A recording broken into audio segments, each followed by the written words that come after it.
Before we dive in, drop a quick hi in the comments. It may seem small, but trust me, it really helps YouTube share this story with more sci-fi fans like us. I'd love to see who's watching. 14 months ago, Richard Richmond was killed. He was only 19 years old, hunted for sport on an alien world called Quiet Morning. They chased him for 4 days, let him run until his legs gave out, and when they finally cornered him at the edge of a cliff, they killed him on camera and broadcast his death to millions of paying viewers across the galaxy. His father, Samuel Richmond, watched him die on camera. He didn't scream, didn't cry. He made a decision. He spent the next 12 months preparing, learning everything about the Verath, studying their hunting operation, their planet, their methods. Then he traveled to a frontier colony, walked into the right bar, and let the traffickers take him.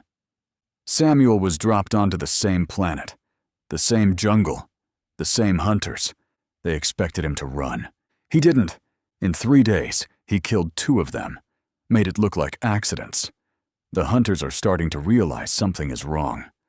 But it's already too late. The hunt has been reversed. The observation ridge was quiet. Too quiet. Tracker Ven cycled through communication frequencies for the 3rd time in 10 minutes. Static. Nothing but static. "Dren should have reported by now," he said. Korvac stood at the edge of the platform, staring into the jungle below. His arms were crossed. His posture was still, controlled. But Ven had worked with him for 6 seasons. He could see the tension in the pack leader's shoulders. Korvac was worried. He was hiding it, but he was worried. "How long since his last check-in?" Korvac asked. 4 hours. He was tracking the human, the one who doesn't run. Brennan was tracking him too. Neither of them said what that meant. Ven pulled up the drone feeds on his display. 18 cameras sweeping the jungle in overlapping patterns. They showed trees, streams, volcanic vents, wildlife. No sign of Dren. No sign of the human.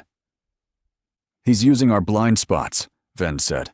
"The gaps between camera sweeps. He's mapped our coverage and he's living in the spaces we can't see." Korvac turned to face him. His eyes were hard. "You're saying he's smart?" "I'm saying he's not behaving like prey." "Then what is he?" Ven hesitated. The answer sat in his throat like a stone. "I don't know, but Brennan is dead. Dren isn't responding. And this human walked into the jungle 3 days ago like he owned it." He paused. "Something is wrong, Korvac." Korvac held his gaze for a long moment. Then he turned back to the jungle. "Send Sulk and Matic. Together. Full combat protocol. And if they find the human, then they kill him. And if they find Dren..." Korvac's voice hardened. "Then we'll know what we're dealing with." Ven nodded. "And you?" "I'll coordinate from here. Monitor the feeds. If that human so much as twitches in front of a camera, I'll have his position in seconds." Ven left and relayed the orders. On the ridge, the remaining hunters prepared to move. Sulk checked his light spear twice, a nervous habit he'd developed over 6 seasons of hunting. Matik loaded extra charge packs, his movements sharp and efficient. Neither of them spoke. The easy confidence of the hunt's first days was gone. Something else had taken its place. Not fear, not yet, but the beginning of it. The first cold whisper that maybe, just maybe, they had underestimated their prey. They descended into the jungle. Behind them, Korvac watched the feeds and waited. They found Dren's body 2 hours later. Sulk spotted it first, a shape in the undergrowth near a stream, half hidden by vegetation. He signaled Matic, and they approached in combat formation, weapons raised, eyes scanning every shadow. The body was a mess.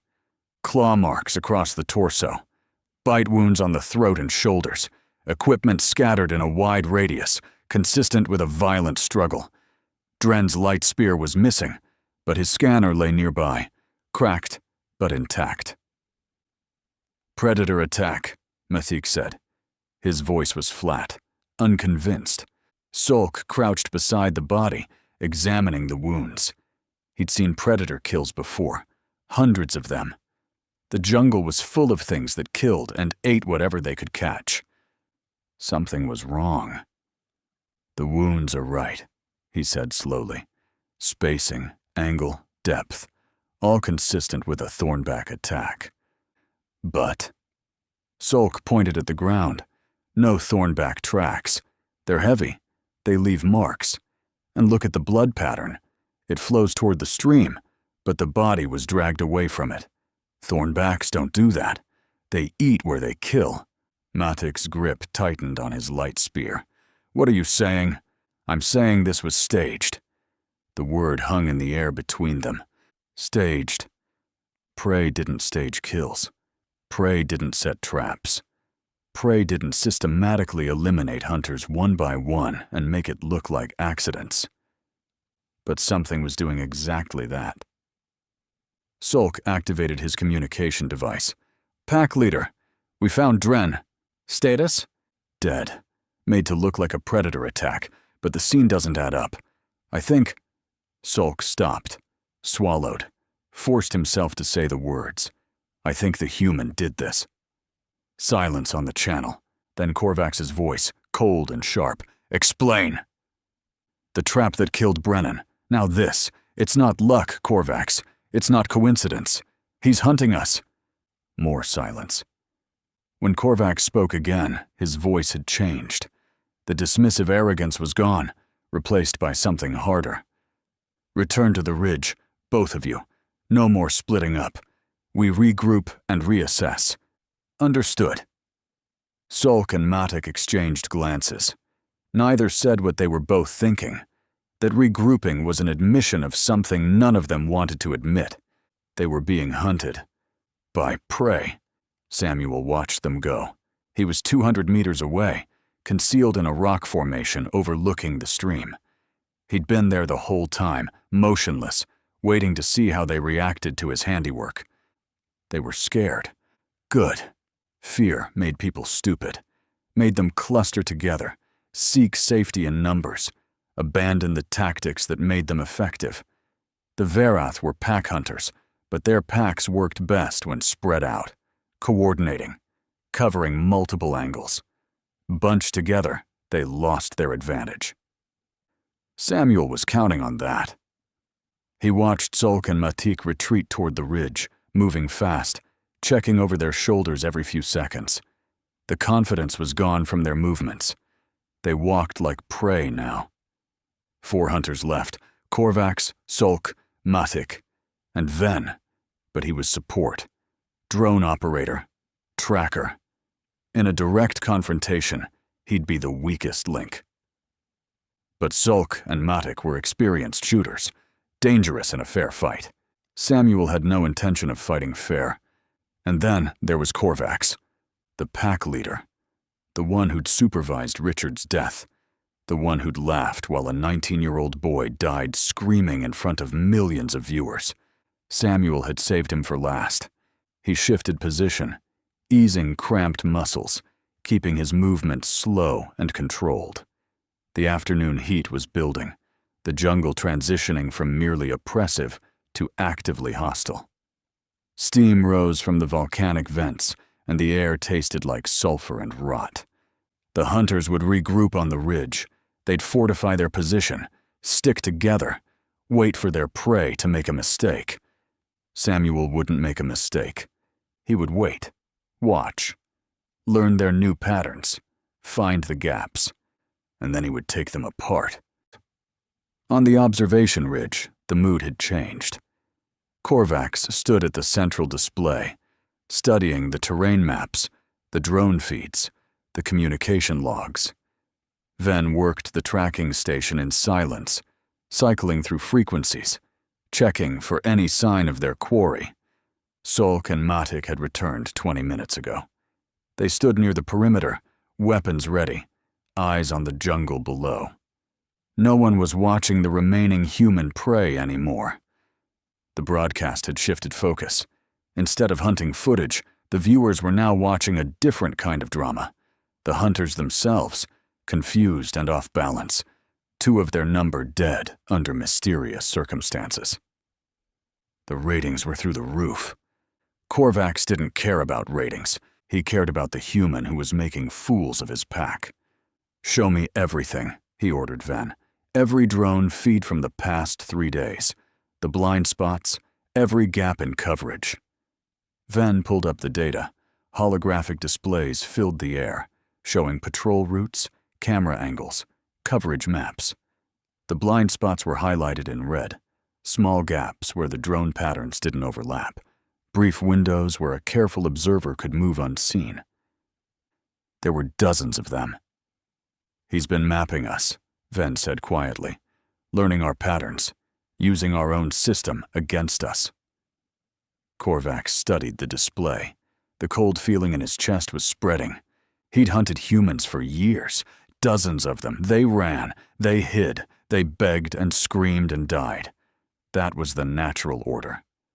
This one was different. This one didn't run because he wasn't prey. He was a predator wearing prey's skin. "What do we know about him?" Korvax asked. "Background, training, anything?" Ven checked the file. "Captured on Kepler's Reach. Listed occupation. Hunting guide. Origin planet. Earth. No military flags." Hunting guide. Korvax made a sound that wasn't quite a laugh. He hunts animals on his home world? Apparently. "What kind of animals?"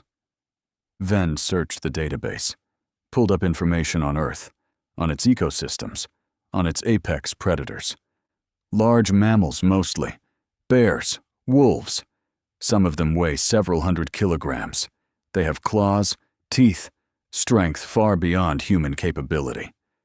And humans hunt these creatures? Successfully? According to this, yes. For thousands of years. They track them, trap them, kill them with primitive weapons. It's considered a sport. Korvax stared at the display. Humans. Soft, fragile, weak humans. Hunting creatures that could tear them apart with a single blow.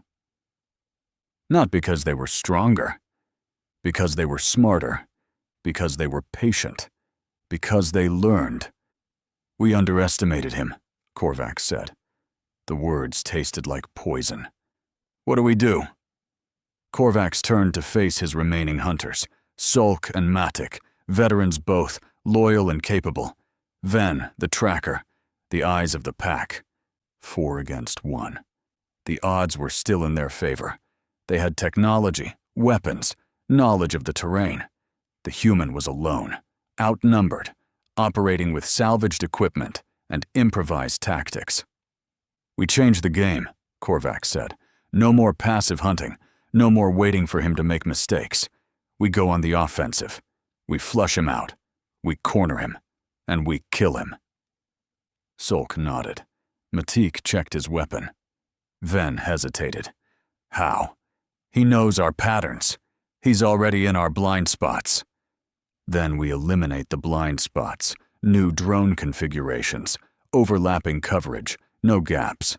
And we don't chase him through the jungle. We draw him to us." "How?" Korvax smiled. It was not a pleasant expression. "There's one other human still alive out there. We find him. We put him somewhere visible. And we wait." Bait. The oldest hunting tactic in the galaxy. Korvax was done underestimating his prey. Samuel saw the drones change pattern at sunset. He was positioned on a ridge overlooking the hunter camp, concealed in a rocky outcropping that provided both cover and sight lines. Through the scope of Dren's salvaged scanner, he could see the observation platform, the 4 remaining Verath, the equipment stations flickering with holographic displays. They were adapting. The drone patterns had shifted from standard sweeps to overlapping grids. The blind spots he'd been exploiting were disappearing one by one, filled by redirected camera coverage. They were learning from their mistakes. Good hunters. Not good enough. Samuel watched them work through the evening, noting positions, counting weapons, tracking movement patterns. The pack leader, Korvax, moved with authority but also with tension. He knew he was being hunted now, knew his pack was vulnerable. Fear changed people, made them aggressive, made them dangerous, but also made them predictable. Korvax would come for him now. No more waiting, no more passive hunting. He'd push the offensive, try to regain control. Samuel was counting on it. He settled deeper into his concealment and watched the stars emerge above the jungle canopy. Alien constellations, unfamiliar patterns, light years from the skies he'd grown up under. Richard had seen these same stars, had watched them from hiding, probably. Terrified and alone, wondering if anyone would come to help him. No one had. Samuel closed his eyes briefly, let the old pain wash through him. Then he opened them again and returned his attention to the camp below. 3 hunters to go through, then Korvax. He could take his time, be patient, pick them off one by one, or he could end this faster. The hunters were clustering together now. Defensive formation, safety in numbers. But numbers meant a single target. Samuel began to plan. Marcus Fell had survived 9 days. 9 days of running, hiding, drinking from streams that burned his throat, eating things that made his stomach cramp.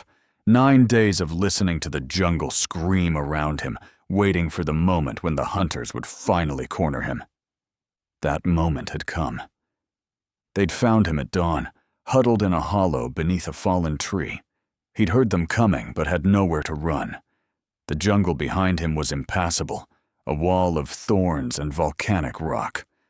The hunters had simply walked up, stunned him with some kind of pulse weapon, and dragged him out like a rabbit from a hole. Now he was staked in a clearing. Metal pins through his clothing, anchoring him to the ground. Not painful, not yet, but he couldn't move, couldn't run, could only lie there and stare at the alien sky while camera drones circled overhead like vultures. "Please," he said. His voice was raw, cracked from days of thirst and fear. "Please, I have a family, children. They're waiting for me on—" Quiet. The hunter standing over him was tall, lean, with gray-brown skin and eyes that glowed faintly in the morning light. He wore some kind of rank insignia on his chest. The leader, Marcus assumed. "Your family is irrelevant," the hunter said. His voice came through a translator, flat and artificial. "You are bait now. Nothing more." Bait. Marcus felt the word hit him like a physical blow. Bait for what? The hunter smiled. It was not a human expression, not really, but Marcus recognized the cruelty in it. "For the one who hunts us." Korvax stepped back from the staked human and surveyed the clearing. It was perfect. Open ground, 50 meters in every direction. No cover, no concealment, no blind spots. 12 camera drones hovered at various altitudes, providing overlapping coverage from every angle. Motion sensors lined the perimeter. Thermal scanners tracked anything larger than a rodent. If the hunting human approached, they would see him coming. "You think he'll take the bait?" Ven asked. The tracker stood at the edge of the clearing, monitoring his portable display. "He's human," Korvax said. "They have a weakness for their own kind. Pack bonding, they call it. Even when it makes no tactical sense, they try to protect each other." The reports from Brennan's interrogation suggested this one is different. Cold, mission-focused. Different, perhaps, but still human. Korvax turned to face the jungle. "He's been hunting us for days, killing my pack one by one. He wants something. Revenge, probably. For someone we killed in a previous season." "How do you know?" "Because I've seen that look before. In the eyes of prey who've lost packmates. They stop running. They start fighting back. It never ends well for them, but they can't help themselves." Korvax paused. This one is more capable than most, but he's still driven by emotion, and emotion makes you predictable. Ven didn't look convinced, but he said nothing. On the ground, the staked human had started crying. Soft, hopeless sounds that the microphones captured and broadcast to millions of viewers across 40 star systems. Korvax ignored him. The real prey was still out there, watching. Planning. Let him plan. The trap was set. Samuel watched from a ridge 2 kilometers away. Through the salvage scanner, he could see everything. The clearing, the staked man, the hunters positioned around the perimeter, the drones circling like mechanical birds of prey. It was a good trap. Professional. Well designed. The kind of trap a smart predator would set when it realized it was being hunted. Samuel had set similar traps himself, back in Alaska. Different prey. Same principle. You find what your target wants. You put it somewhere visible. You wait. The staked man was crying now. Samuel could see his chest heaving, his mouth moving. Begging, probably. Praying. Like Richard had begged, had prayed. Samuel lowered the scanner. He couldn't save everyone. He'd learned that lesson already, with Eric. The mission came first. The mission was bigger than one man, bigger than one life. If he walked into that clearing, he'd be dead in seconds. The hunters would kill him, kill the bait, and continue their operation for another decade. Millions more would die. Richard would have died for nothing. But Samuel raised the scanner again, looked at the staked man, looked at the fear on his face, the desperation, the hope that someone might come for him. That hope was misplaced. No one was coming. No one could come. Not into that kill zone. Unless... Samuel shifted his focus from the clearing to the ridge beyond it. The observation platform where the hunters had established their base. Power conduits running up from the volcanic vents below. Communication arrays. Drone control stations. The brain of the operation. Kill the brain, and the body would follow. Samuel began to plan. The afternoon heat pressed down on the observation ridge like a physical weight. Sulk sat on an equipment crate near the perimeter, cleaning his light spear for the 3rd time. The weapon didn't need cleaning. It was a nervous habit, something to do with his hands while his mind churned. 2 packmates dead, Brennan and Dren, both veterans, both careful, both killed by a single human who should have been easy prey. "You're going to wear through the casing," Matik said. The other shooter was standing nearby, watching the jungle below. Sulk grunted, better than standing still. "You think he'll come?" The pack leader seems certain. "That's not what I asked." Sulk stopped cleaning, looked up at Matik. They'd hunted together for 4 seasons, knew each other's rhythms, each other's tells. Matik was scared. "I don't know," Sulk admitted. "This one doesn't behave like prey. He doesn't run when he should run, doesn't hide when he should hide. He sets traps, stages kill sites, moves through our blind spots like he was born here. Humans aren't supposed to do that. No, they're not." Silence stretched between them. "Do you ever wonder," Matik said slowly, "if we chose the wrong species to hunt?" Sulk didn't answer. He didn't have to. They both knew the answer was yes. On the far side of the ridge, Korvax stood alone. He was watching the sunset, the alien sun sinking toward the volcanic peaks, painting the sky in shades of orange and red. He'd watched thousands of sunsets from this ridge over the years.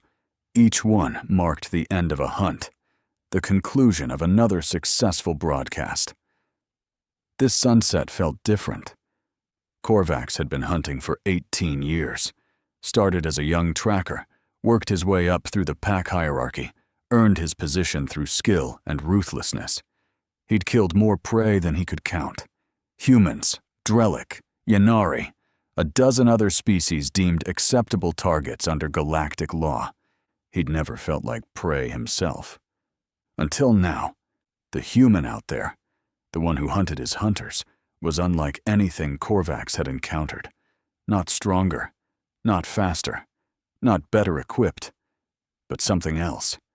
Something that made Korvax's instincts twitch in ways they hadn't twitched since his first season as a tracker. The human was patient. That was the thing. Korvax had reviewed the footage, studied the patterns. The human didn't rush, didn't panic, didn't make emotional decisions. He watched, learned, adapted. He turned the hunter's own tactics against them, used the terrain they'd chosen as his weapon. He hunted like a Verath. No, better than a Verath, because a Verath would never have allowed himself to be captured, would never have walked willingly into a hunting preserve, would never have sacrificed everything for something as irrational as revenge. The human had done all of those things, which meant he was either insane or committed beyond anything Korvax could understand. Either way, he was dangerous. Pack leader. Ven's voice broke Korvax's contemplation. He turned. Report. The bait is secure. All sensors are active. Coverage is complete. Ven hesitated. But I've been reviewing the data from the past few days, the human's movement patterns. And? He's been scouting more than the clearing. I found traces of his passage near the northern approach, near the power conduits. Korvax felt something cold settle into his chest. The power conduits. Geothermal energy, drawn from the volcanic vents, converted to electricity to run their equipment. Drones, sensors, communications. Everything depended on that power supply. Show me. Ven pulled up a holographic display. Thermal traces, faint but present, along the ridge's northern slope. The path led directly to the primary power junction. He wasn't scouting the clearing, Korvax said slowly. He was scouting us. It appears so. He's not going to take the bait. No, I don't think he is. Korvax stared at the display. The cold feeling in his chest was spreading now, reaching his limbs, his extremities. Not fear, exactly, but something close. Respect, perhaps. The human had outthought him. Recall Sulk and Mathik, Korvax ordered. Full defensive positions around the power junction. If he wants to blind us, he'll have to go through all of us. And the bait? Korvax glanced toward the clearing. The staked human was still visible on the feeds, still crying, still hoping for rescue. Leave him. He's served his purpose. Ven nodded and relayed the orders. On the ridge, the hunters prepared for a different kind of battle. Samuel watched the hunters reposition. He was closer now, less than a kilometer from the power junction. The hunters were pulling back from the clearing, consolidating around the infrastructure. They'd figured it out, faster than he'd expected. The pack leader was smart, adaptive, a worthy opponent in another context. But it didn't matter. Samuel had planned for this, too. The direct approach to the power junction was blocked now. 4 hunters, dug in, waiting. A frontal assault would be suicide. Good thing Samuel had no intention of making a frontal assault. He'd spent the past 6 hours preparing. Not at the power junction, but around it, along the approaches. In the terrain the hunters would have to cross if things went wrong. 3 traps, simple but effective, deadfalls, tripwires, concealed pits. The same techniques that had killed Brennan, adapted for new positions. The hunters thought they were defending. They were actually trapping themselves. Samuel checked his equipment one final time. Light spear, fully charged. Trophy knife, sharp. Scanner, functional. Water, enough for 12 hours. Medical kit, just in case. He'd also prepared something special. The volcanic vents that powered the ridge weren't just energy sources. They were geological features, connected to the planet's unstable core. The geothermal activity created pressure buildups, usually vented through natural fissures in the rock. Usually. But if those fissures were blocked, the pressure would build, and eventually release somewhere else. Samuel had spent 2 hours blocking fissures. Not all of them, just enough. The pressure was building now, beneath the ridge, beneath the hunter's feet. It wouldn't cause an eruption, Nothing that dramatic. But it would create instability, tremors, shifts in the terrain, chaos. And in chaos, a single hunter could move unseen. The sun was setting. The sky burned orange and red above the volcanic peaks. Samuel checked his weapons one more time. Then he began to move. In the clearing, Marcus Fell had stopped crying. It wasn't acceptance. It wasn't peace. It was simply exhaustion. He'd screamed and begged and prayed until his throat was raw, until his voice gave out, until there was nothing left but the hollow certainty that no one was coming. He was going to die here. Staked to the ground like an animal, broadcast to millions, forgotten by everyone who'd ever known him. His children would never know what happened to their father. Marcus stared at the darkening sky and tried to remember their faces. Tried to hold on to something warm in the cold that was settling into his bones. The camera drone circled overhead, recording his despair for the entertainment of strangers. He closed his eyes and waited. Night fell on quiet morning. The jungle transformed. Daytime predators retreated to their dens, replaced by things that hunted in darkness. The sounds changed. Fewer bird calls, more clicking and chittering from creatures that navigated by echolocation. The temperature dropped, but only slightly. The humidity remained, pressing against everything like a wet blanket. On the observation ridge, the hunters waited. Korvax had positioned them carefully. Sulk at the primary junction, covering the main approach. Matik at the secondary conduit, watching the western slope. Ven at the control station, monitoring what sensors remained active. Korvax himself patrolled between positions, restless, unable to settle. The human was out there, watching, planning. Korvax could feel him. Anything? He asked Ven for the fourth time in an hour. Nothing. No movement on thermal. No triggers on the motion sensors. Ven paused. Maybe he's not coming. He's coming. How can you be sure? Korvax didn't answer. He didn't have a logical explanation. Just instinct. Honed over 18 years of hunting. The human was close.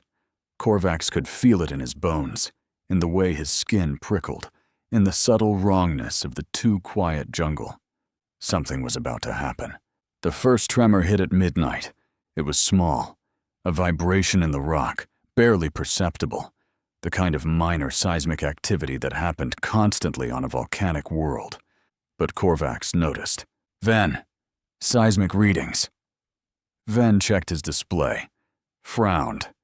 Elevated activity in the northern sector. Pressure buildup in the geothermal system. Nothing critical.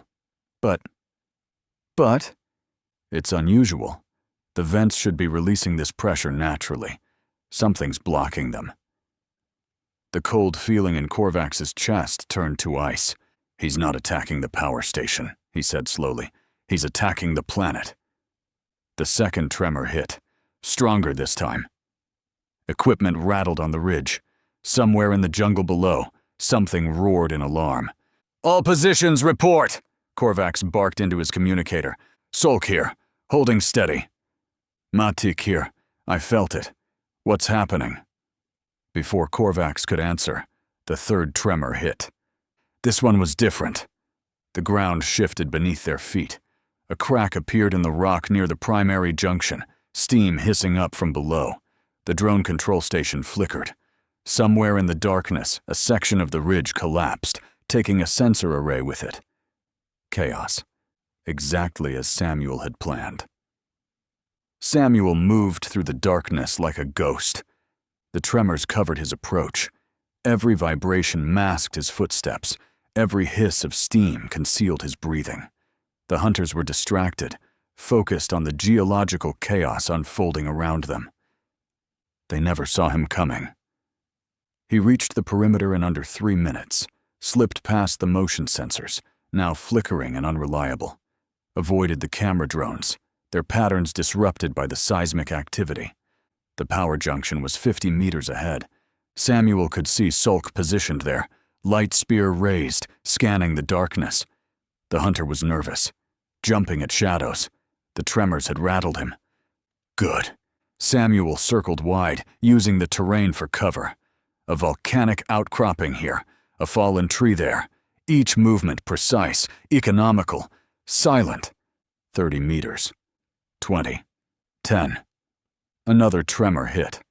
Sulk stumbled, his attention snapping to the cracking ground beneath his feet. Samuel moved. On the observation ridge, Korvax heard Sulk scream. It lasted 2 seconds, maybe 3, then silence. "Sulk! Report!" Korvax shouted into his communicator. "Sulk! Nothing! Matik! Converge on the primary junction! Now!" Matik's voice came back, tight with fear. "On my way!" Korvax drew his light spear and sprinted toward the junction. The ground shook beneath him. Steam vented from new cracks in the rock. The world was falling apart, and somewhere in the chaos, the human was hunting. He reached the junction in under a minute. Sulk was dead. The body lay near the primary conduit, light spear still clutched in one hand. The killing wound was precise, a single thrust through the throat, severing the major vessels. Quick, clean, professional.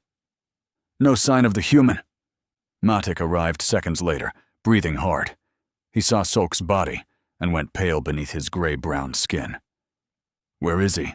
Matik whispered. Korvax scanned the darkness. The tremors had stopped. The steam was settling. The jungle was quiet. Too quiet. "I don't know," Korvax admitted. "But he's close." The final phase of the hunt had begun. Ven knew he was going to die. He'd known it since the first tremor. Since Sulk's scream cut through the darkness and went silent. Since Korvax's voice came through the communicator, tight with something that sounded almost like fear. Ven had never heard Korvax afraid before. He sat at the control station, surrounded by flickering displays and dying equipment. Half the drone feeds were static. The seismic activity had damaged the power conduits, and the backup systems were failing one by one. The motion sensors were unreliable. The thermal scanners were glitching. He was blind. And somewhere in the darkness, the human was coming. Ven checked his sidearm for the 6th time. It was a light pistol, standard issue for support personnel. He'd fired it maybe 3 times in his entire career, always at targets, never at anything that could fight back. He wasn't a hunter. He was a technician. He watched screens and monitored data and let the real hunters do the killing. Now the real hunters were dying, and Ven was alone. "Korvax," he said into his communicator. "Korvax, please respond." "Static." "Matik." "Anyone?" "Nothing." Ven stood up. His legs were shaking. He needed to move, needed to find the others, needed to not be alone in this metal coffin waiting for death to find him. He took 2 steps toward the door. The lights went out. The hum of equipment died. The displays flickered once and went black. Even the emergency lighting failed, leaving Ven in absolute, perfect darkness. He couldn't breathe. "No," he whispered. "No, no, no." A sound behind him. Ven spun, raising his pistol, firing blindly into the dark. The light pulses illuminated nothing but empty air, equipment racks, the far wall. Then a hand closed around his wrist. The grip was iron. Ven felt his bones grind together as the pistol was wrenched from his fingers. He tried to scream, but another hand clamped over his mouth, cutting off the sound. A voice in his ear. Quiet. Calm. Human. The control station. How do I destroy it permanently? Ven's mind went blank with terror. The hand over his mouth loosened slightly, just enough for him to speak. I don't... The grip on his wrist tightened. Something cracked. Pain exploded up Ven's arm, white-hot and blinding. "The control station," the voice repeated. Same tone, same calm, like asking about the weather. "How do I destroy it?" "The main processor," Ven gasped. "Behind the central console. Destroy that and everything goes down." Drones, communications, archives, everything. Archives? The broadcast recordings, everything we've filmed. It's all stored locally before upload. Silence. Then the hand released Ven's wrist. For one desperate moment, Ven thought he might live. Thought the human might spare him, might let him go, might show the mercy that prey was supposed to beg for. The knife entered his throat before he could finish the thought. Quick, clean, almost gentle. Ven slid to the floor, his blood pooling beneath him, his last sight the faint outline of a human shape moving toward the central console. Then nothing. Samuel found the main processor exactly where Ven had said. It was a black box, roughly the size of a small refrigerator, humming with residual power from internal batteries. Cables ran from it in every direction, connecting to displays, transmitters, drone control systems. The brain of the operation. Samuel studied it for a moment. Then he drew his light spear, adjusted the setting to maximum, and drove the blade directly into the processor's core. The effect was immediate. Sparks erupted from the casing. The hum turned to a whine, then a screech, then silence.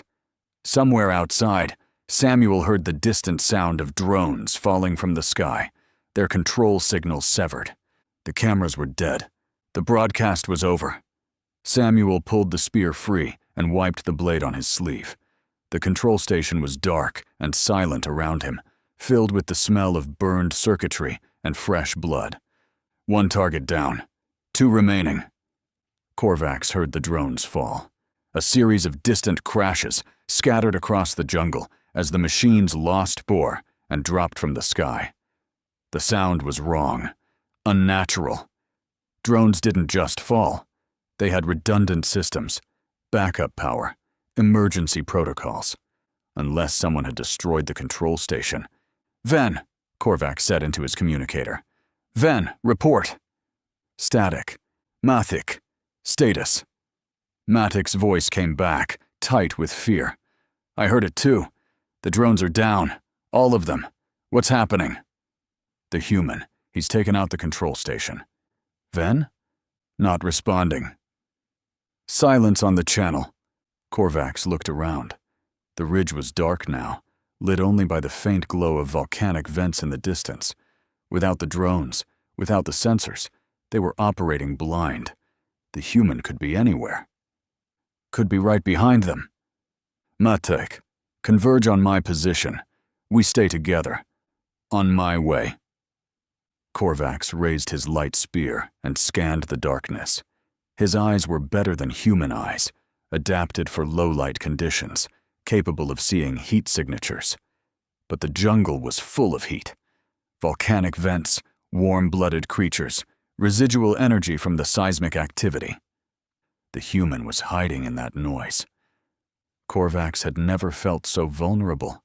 18 years of hunting, thousands of kills. He'd always been the predator, always been in control. Now he was standing in the dark, jumping at shadows, waiting for death to find him. This was what his prey felt.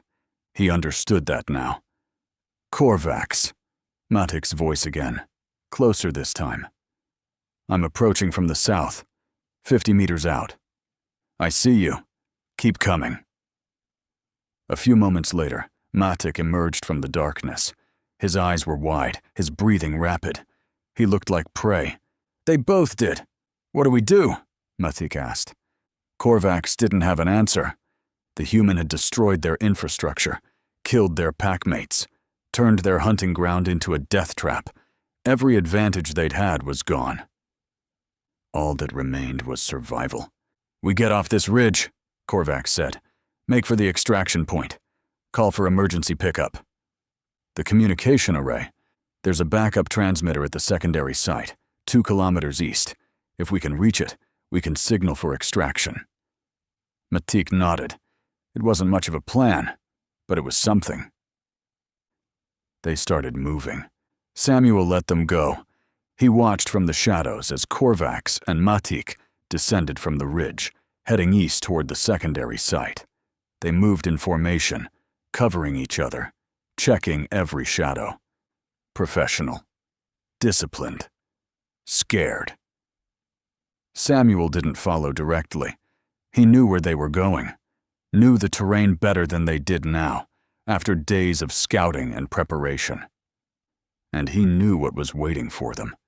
The trap was simple. A tripwire stretched across the game trail, connected to a weighted net. Not lethal on its own, but it didn't need to be lethal. It just needed to separate them. Divide and conquer. The oldest tactic in the book. Samuel circled wide, moving through the jungle on a parallel course. The volcanic vents provided landmarks, their faint glow visible through the canopy. The night sounds covered his movement. He reached the trap site 5 minutes before the hunters, and waited. Matik hit the tripwire at a full run. He'd been moving fast, too fast, fear overriding training. The wire caught his ankle and he went down hard, the weighted net deploying from the canopy above, tangling around his limbs. "Contact!" he screamed. "Korvax! Contact!" Korvax spun, light spear raised, searching for targets. He saw Matik on the ground, thrashing against the net, saw the tripwire glinting in the faint light. "Trap! Hold still," Korvax ordered. "I'll cut you free." He moved toward Matik, knife drawn. Something whistled through the air. Korvax felt the impact before he understood what had happened. A rock, baseball-sized, thrown with precision accuracy. It hit his knife hand, and the blade went spinning into the darkness. He raised his light spear, firing blindly into the jungle. The energy pulses lit up the night, illuminating trees, undergrowth, shadows. "No target! Show yourself!" Korvax roared. "Face me, coward!" Silence. Then another rock. This one hit his knee, the damaged one, the old injury from his first season. Korvax went down with a grunt of pain. "Korvax!" Matik was still thrashing, still trapped. "Korvax, help me!" Korvax tried to stand. His knee buckled. He fell again, catching himself on one hand, his light spear clutched in the other. A shape emerged from the shadows. The human. He was older than Korvax had expected. Weathered face, gray in his hair, calm eyes that reflected the faint volcanic glow. He held a light spear, one of theirs, taken from a dead hunter. He didn't look like prey. He looked like death. "Korvax," the human said.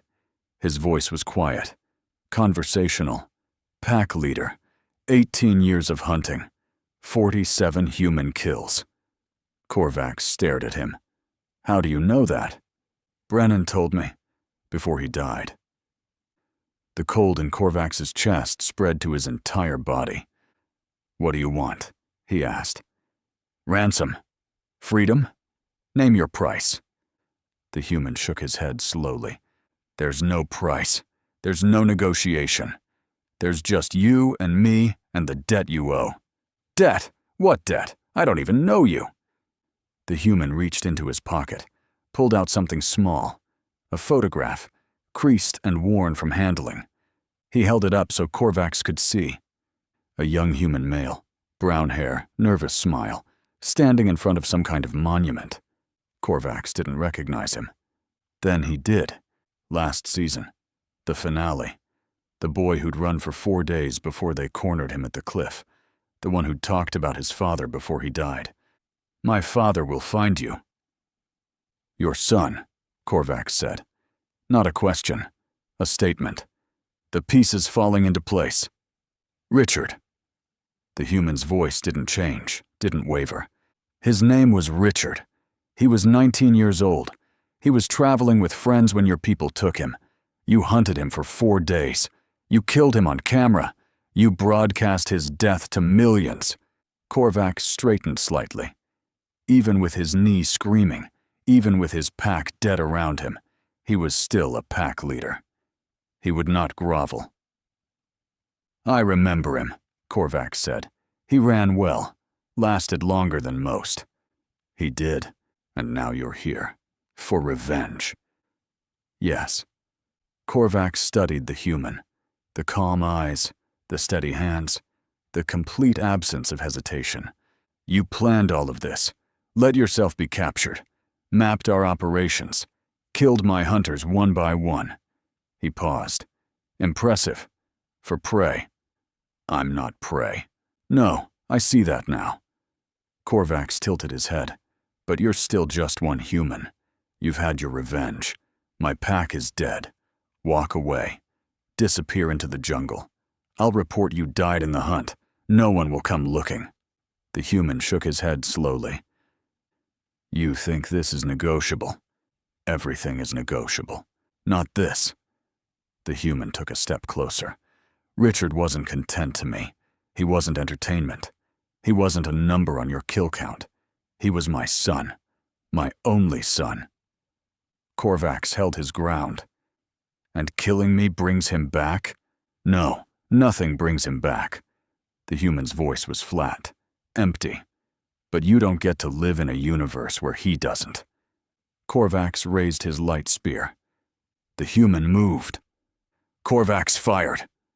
The energy pulse lit up the night, blazing toward the human's chest. It missed. The human had shifted at the last instant, reading the shot, dodging by centimeters. Before Korvax could fire again, the human was inside his guard, one hand clamping around his wrist, twisting the spear away. They struggled. Korvax was strong, but the human was precise, every movement designed to break leverage, to control. The spear clattered to the ground. Korvax threw a punch. The human caught it, redirected the momentum, swept Korvax's damaged knee out from under him. Korvax went down hard. He tried to rise.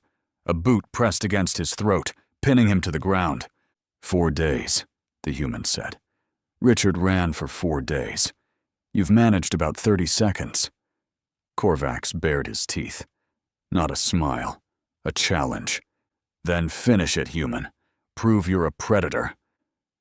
I don't need to prove anything. The human looked down at him. No anger, no satisfaction. Just cold, absolute certainty. My son died far from everyone who loved him, but he knew something you didn't. The boot pressed harder.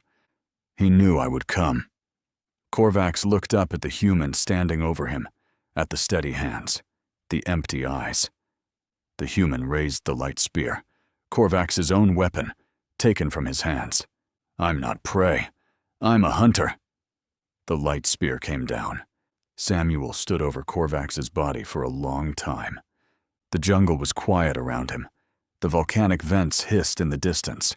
Somewhere, a nightbird called and received no answer. It was done. 14 months since he watched his son die. 12 months of preparation. 2 months of waiting to be captured. Days of hunting. All of it leading to this moment. This silence. Samuel felt nothing. He'd expected something. Relief, maybe. Satisfaction. Closure. The things people talked about when they talked about revenge. The catharsis of violence. The peace that came from balance restored. There was no peace. Richard was still dead. Nothing had changed that. Nothing would ever change that. Samuel had killed 6 hunters and destroyed their operation, and his son was still gone. The math didn't balance. It never would. Samuel turned away from Korvax's body and walked back toward the trap site. Matik was still alive. He'd stopped struggling, stopped screaming. He lay tangled in the net, his eyes tracking Samuel's approach with animal terror. Please, he whispered. Please, I have a family, a mate, children. Please don't. Samuel looked at him. He thought about Richard. Richard, who'd cried when he found injured birds in the backyard. Richard, who'd volunteered at animal shelters and talked about becoming a veterinarian. Richard, who'd had so much mercy in his heart. Richard would have seen the fear in this creature's eyes and felt compassion, would have cut the net and walked away, would have believed that mercy meant something, that sparing a life could change the universe in some small way. Samuel crouched beside the net. "My son," he said quietly. "He would have spared you. He had that kind of heart. Gentle, forgiving. He believed in second chances." Matic's eyes flickered with hope. Samuel drew his knife. "I'm not my son." The hope died. "I have nothing left inside me. Your people took it all when they took him." Matic tried to speak, tried to beg, tried to find words that would save him. Samuel didn't give him the chance. The knife was quick, cleaner than Matic deserved. But Samuel wasn't doing this for satisfaction. He was doing it because every hunter who'd participated in this operation needed to die. Every single one. Samuel cleaned the blade on Matic's clothing and stood. 6 hunters, all dead. The pack was finished. He turned and walked toward the clearing where they'd staked the last human. There was still one life he could save. The clearing was exactly as Samuel had last seen it. Marcus Fell lay staked to the ground, motionless. For a moment, Samuel thought he was dead. Then the man's chest rose and fell, shallow but steady, alive. Samuel knelt beside him and began pulling the metal pins from the ground. Marcus stirred, his eyes fluttering open, confusion and fear warring on his face. "Easy," Samuel said. "It's over." "Over?" Marcus's voice was a croak. "What do you mean, over?" "The hunters are dead. The cameras are down. No one's coming to kill you." Marcus stared at him. The information seemed to hit him in waves. First confusion, then disbelief, then something that might have been hope, fragile and terrified. "How?" he whispered. Samuel pulled the last pin free. "Doesn't matter. Can you walk?" Marcus tried to sit up. His arms shook. His legs wouldn't cooperate. 9 days of running, followed by hours staked to the ground. His body was broken. I don't think... Samuel pulled him upright, slung one of Marcus's arms over his shoulders, took the weight. "Lean on me. There's an extraction point. 2 kilometers east. Emergency transmitter. We can call for pickup." "Who are you?" Marcus asked. The question came out cracked, desperate. How did you? "My name is Samuel Richmond." "Thank you," Marcus said. The words came out thick with emotion. "Thank you. I was sure I was going to die. I thought no one was coming." Samuel didn't respond. They moved through the jungle slowly, Samuel supporting Marcus's weight, navigating by the faint glow of the volcanic vents. The night sounds surrounded them, clicks and chittering and distant roars. Normal sounds, jungle sounds, the sounds of a world that didn't care about human grief or alien cruelty, or the bodies cooling in the darkness behind them. They reached the extraction point as dawn broke. The secondary transmitter was intact, protected by its distance from the main ridge. Samuel activated it, sent a distress signal on the emergency frequency, and waited. Marcus had collapsed against a tree, unconscious or asleep. His breathing was steady. He would live. Samuel sat on a rock and watched the sunrise. The sky shifted from black to purple to orange to gold. The jungle transformed around him, night creatures retreating, day creatures emerging. Steam rose from the volcanic vents, catching the light, turning the world into something almost beautiful. Quiet morning. The name made sense now. This moment, this silence, this peace between the horrors of the night and the heat of the day. A quiet morning on a world designed for death. Samuel reached into his pocket. The photograph was worn, creased from handling, faded from being carried against his body for 14 months. Richard smiled out from the image, frozen in time. Forever 19. Forever alive. Samuel looked at his son's face.